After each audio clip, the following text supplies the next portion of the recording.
Ngayon mayroon tayo dito cleaning UDNS for cleaning, tapos Microsoft Office installation. Ayan, makinig siya. Palit na rin ang thermal transfer.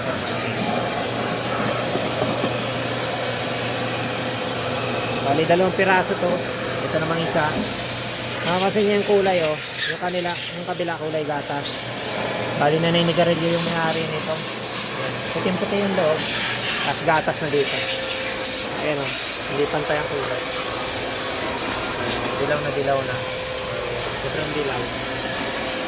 Naninigarilyo kasi ito. Medyo amoy sigarilyo. Kable maain o display. For cleaning na rin siya. So, yan ang ating dito sa workshop tip. Repair. Store tayo ngayon, wala tayong technical gawa ng absent yung ating kasamahan. Okay? Ayan guys, ang update. So, may parating pa ng technique. Parating pa customer sa wala. May desktop din yung paggawa. Kaya makita. Okay? Check, Jonathan here and check. Ano ka? Technician, ano ka? John Mark. Okay? Good evening. So, finish na yung ating cleaning. Yan. So, may ilaw siya. Kaya lang problema, pag pinatay siya, hindi na nabubuhay yung ilaw. May problema yung controller sa likod. So, papalitan na yung controller. Yan. Naikot na yung pan parehas. Yan. Tapos pag binuhay siya, hindi na naikot yung ayan o.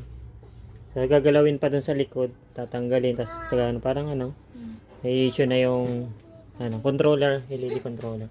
Hindi naman yung palitan. Ayan. So, yan ang issue dun sa But, working naman yung pan, both sides, pati yung sa loob.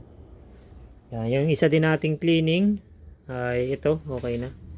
So, fully clean na rin siya. So, yung printer na lang.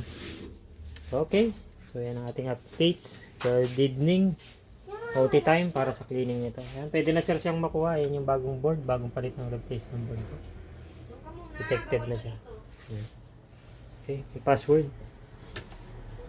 Password siya. Natin mabuksan. Okay, so yan ang ating update. Thank you for watching. Bye for now.